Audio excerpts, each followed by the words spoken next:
Welcome to the Brain Health Hookup. I'm Laurel Myers Hurst, your resident groovologist, and I believe that better mental health needs to be fun.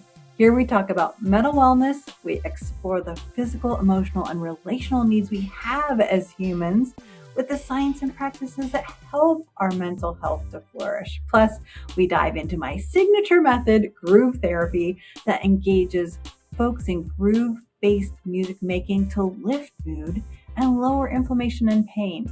I'm so glad you're here. So let's hit it. Well. Well, truly a deep subject. As I'm wrapping up this cohort of the WellTuned Woman, I can't help but think about how concentrated we have been on all the things that lead to good mood and good relationships outside of what is usually done in psychiatry, medication, psychotherapy.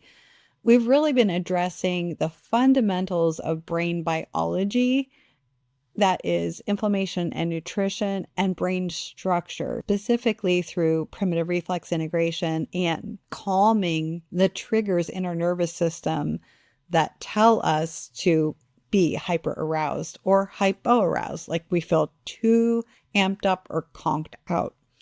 I'm so excited about the ways we've gotten to share those in a really speedy fashion where these things I'd have time for in my regular patient appointments, little by little over months of time.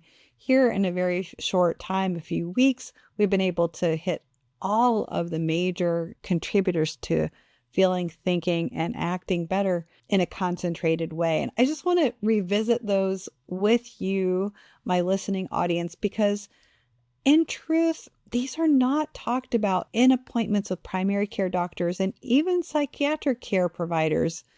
Often they're not touched on. I don't know whether it's providers don't know or they don't have time, probably a combination of both. But I tend to think that because we're looking for disease, we see disease.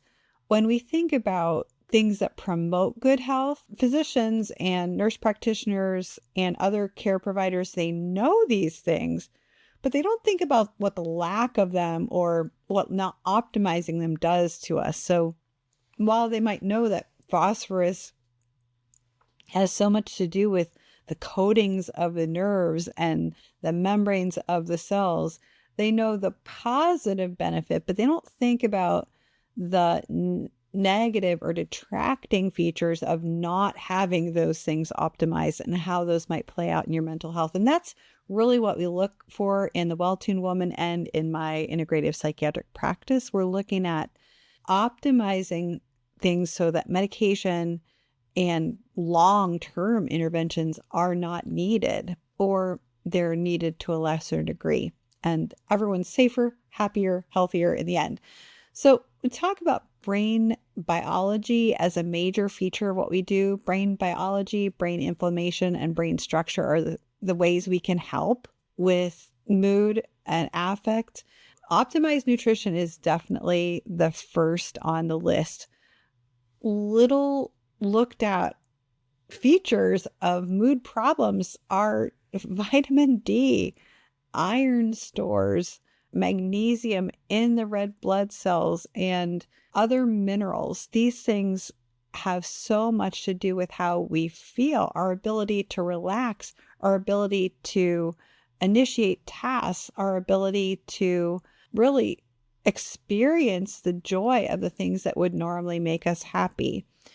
I think a root cause of this divide from optimized nutrition is the reliance on labs that are really supposed to check your heart. So we take blood serum labs. Those labs really only tell us about how prepped the heart is to keep beating. They're not optimized for any other systems. And the funny thing, the catch-22 in all of this is that your body is constantly trying to maintain homeostasis in your serum. So your blood levels will look fine because the blood is directly maintaining the health of the heart. So all your other tissues and organ systems can be starving for nutrition. And it's not going to show up in your blood until every other last reserve has been tapped. So you definitely can have nutritional deficiencies that are affecting the tissues, including your brain, but they're not showing up in the blood because your body's doing its best to keep your blood on par as expected. So your heart keeps beating. And of course, that's essential. We're glad it does that. The other area we look at is inflammation. Related to that is sleep. If you're not sleeping, the brain can't wash and clean itself. It's not routinely shrinking and allow that cerebral spinal fluid to circulate, and the white blood cells that are intended to clean and restore the brain's vitality can't make their way around to do their work. So brain inflammation is hand in hand with a lack of sleep. We've talked about how women may need much more sleep than we've ever thought, that women's sleep needs mimic children's sleep needs in many studies, and we're maybe neglecting the full beneficial sleep that we need. And then when we talk about brain inflammation, we're also looking at immune system monitoring and calming that happens in the gut. You have 80% of your immune monitoring cells, the sentinel cells, they're in the one cell thick lining of your intestines. So in the tight junctions between those one layer thick intestinal cells, the lining of the intestine, you have all these little sentinel cells poking through that tell the immune system how things are.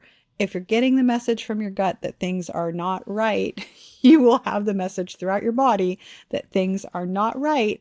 And that will affect your brain, your mood, and all the other systems. So we look at calming the gut through bacteria that give us the message that everything's okay, primarily through helping us make serotonin. You've probably heard that term serotonin and thought of it as the everything's going to be okay neurochemical that's in your brain. But 85 to 95% of your body's serotonin would be in a healthy gut if it had it. So you don't have to have IBS or other constipation or diarrhea issues to have a poorly regulated gut immune system. But I tell that to patients and they're like, oh, no, I have gut problems. So I rarely find patients who say, oh yeah, everything's fine on my gut health. I never have any irregularities whatsoever. Mood problems and gut problems go hand in hand. So if you have gut problems, you have brain problems. I'm just going to say it. If you have gut problems, you have brain problems. Please find a functional psychiatric or other provider to help you out. We get those calming signals from the gut. When we have enough serotonin in the gut, we get the message up the vagus nerve, that huge nerve that goes from our gut to our brainstem. It's okay to release GABA. GABA is your brain's chill pill. You can get the message that it's okay. It's time to calm down. The house is not on fire. Tigers are not crouching at your doors. It's okay to calm down and settle and release some GABA to feel well, to feel, like I said, your own body's chill pill enacting. The last area we look at in the WellTuned Woman and across my practice is brain change. The structures of the brain get to change so that we feel better. Your brain will constantly be swapping out its connections throughout your life. And in times of distress, the renewal of the connections in your brain does slow down. You go into a type of mental hibernation where it doesn't feel okay to grow and change. And that is intended to be temporary and protective. When, though, you get in nervous system habit of shutting down, slowing down neuroplasticity, then we have inordinate mood problem where external factors seem to be okay, but the brain is still saying, we're too sick. It's not okay to grow and change. Then we get to grow and change and do specific tasks that would speed up that neuroplasticity. Again, nutrition is on the horizon. We know glycine does change the rate of neuroplasticity, so attending to glycine needs is important.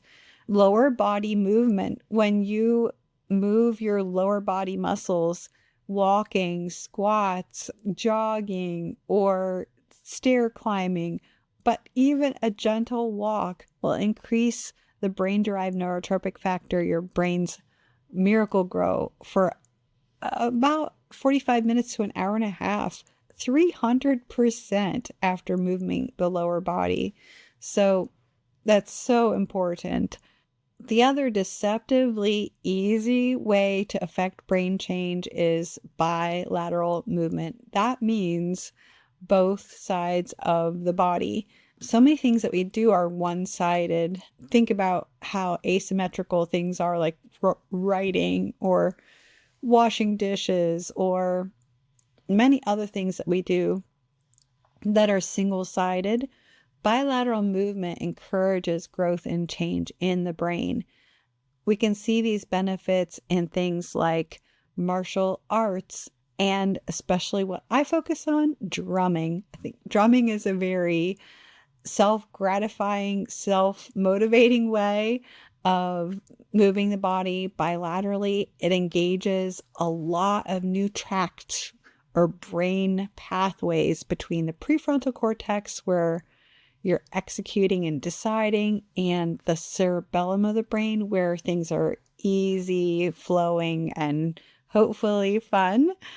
So these are things that we bring into the WellTuned Woman to really change the way we think, feel, and act in a short period of time. Again, these are the roots of integrative psychiatric practice, what make it unique from other types of ways of caring for the brain and nerve health and for mood. And I'm so excited to bring the WellTuned Woman to additional cohorts in the next year. You can check out the show notes for how to get involved with the WellTuned Woman and see all that we offer. I feel so confident that this is a type of care that is offered so few places. I'm so honored to be able to bring that to you. Thank you for tuning into this episode of the Brain Health Hookup.